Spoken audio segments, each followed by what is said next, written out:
वैसे ही जाता है, क्योंकि उसके पास क्या है। लेकिन ये सूक्ष्म जो आपके कर्म है, कर्मों का जो फल बना है, क्योंकि ये कर्म पर ही आधारित है, तो वो कर्मों का फल आपके साथ जाता है और वो बनता है प्रारब्ध, जिसको आप कहते हैं भाग्य में। ऐसे ही लिखा है, वो कर्मों का फल आपका जब इकट्ठा होता है, फिर उससे आपको उन फलों के आधार पर पहले प्रारब्ध है, फिर इसके बाद शरीर की रचना होती है कि आपके कर्म किस शरीर को धारण करने लायक है, उस शरीर में भेजा जाता है। तो जो राम राम करने का जो हमारे कहने का मतलब मन नहीं लगता, उसमें पूर्व जन्मों के कर्मों का कारण है। हम इस जन्म में खूब अच्छी तरह संभल के चल रहे हैं, पाप भी नहीं कर रहे, किसी को सता भी नहीं रहे, किसी को कष्ट नहीं पहुंचा रहे, तो फिर भी आपको कष्ट मिलता है। ऐसा देखा होगा, कहते भी हैं लोग बात कि हम तो भैया खूब राम राम राम राम कर रहे हैं तो हम दुखी हैं, और अगला आदमी देखा कि वो तो एकदम दिन भर झूठ कपट में ही रहता है और खूब आराम से बढ़िया आनंद कर रहा है और बड़ी बड़ी गाड़ियों में घूम रहा है। ऐसा भी आप देखते हैं, तो देखने में आपको ये लगता है कि राम राम करना बुरा है क्या? लगता है कि राम राम करने से क्या फायदा? तो नहीं, देखिए राम राम आपका एक एक राम राम निरर्थक नहीं जाता, केवल राम नाम ही है जो आपके पापों को काटता है। और ये राम राम जैसे आज हमें लाभ नहीं दिखाई दे रहा है, तो पूर्व जन्म के ऐसे नहीं, अनंत जन्मों के कर्मों का फल जो हमारा इकट्ठा है वो कटेगा पहले, जब आपको लाभ दिखाई देगा। और वो ऐसे नहीं करेगा कुछ ना करें, कर्म ही ना करें कि हम कुछ नहीं करेंगे, ना अच्छा करेंगे ना बुरा करेंगे। लेकिन जन्म हुआ है तो कुछ दिन की श्वासा है वो तो रहेंगी, तो आपका इस संसार में सुख दुख अपने आप आएगा। अब आप अच्छा भी नहीं कर रहे और बुरा भी नहीं कर रहे और फिर भी सुख और दुख आ रहे हैं, ये क्या कारण है? ये वही कारण है, क्योंकि जब आपकी शरीर की रचना हुई, आपको जन्म के लिए भेजा यहाँ, उसी के साथ में आपके पुण्य और पाप के फल भी साथ में भेज दी, वही प्रारब्ध है। तो जब वो पूंजी आई है साथ में, तो उसका जन्म, उस परम पिता ने सारे संसार की रचना की, सारे संसार को जन्म दिया, तो हमारा आपका सबका परम पिता है, वो एक ही है, वो दो नहीं हो सकता। और जब दो नहीं हो सकता तो वही परम पिता जिसने हमारी रचना की, हमें जन्म दिया, उसी का भजन करना चाहिए। और वो केवल राम है, वो राम है, इष्ट सही इष्ट सारे संसार का वही राम है, ऐसा नहीं। और सारे देवी देवताओं का भी इष्ट राम है, ऐसा नहीं कि केवल मनुष्य योनि में हम हैं तो केवल मनुष्य का इष्ट है। देवी देवता भी इसी संसार का अंश है। देवी देवता वो परम पिता नहीं, क्योंकि एक है, एक के अलावा जितना सब कुछ है वो सब संसार में दो में आ गया ना, तो वो सब उत्पन्न है किससे? परम पिता से, ब्रह्म से, राम से। तो राम से ही सब उत्पत्ति है। इसलिए स्मृत ना हो कि राम के अलावा कोई दूसरा इष्ट संसार में किसी का नहीं, तो वही राम राम से हम अगर भ्रमित तो हो, उसका आश्रय छोड़ें। अब राम बढ़त धर्म में क्या है? केवल यही संदेश है राम बढ़त धर्म में कि केवल एक राम राम राम पर ही आश्रित हो जाओ, राम राम पर ही आप विश्वास करो, राम राम से ही प्रेम करो और बस अपना सब काम करते रहो। कोई इसमें बंधन नहीं है, कोई कलयुग के हिसाब से कोई बंधन नहीं है, कोई ज्यादा प्रपंच नहीं है, कोई कर्मकांड नहीं है। आप सुबह जगो, राम राम राम राम राम शुरू कर दो और सभी काम करते रहो। अब क्या कठिन है? कोई बंधन है?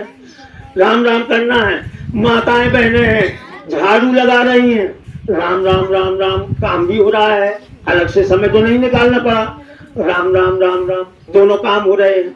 ये संसार के काम भी हो रहे हैं और उस आत्मा परमात्मा का भी काम हो रहा है।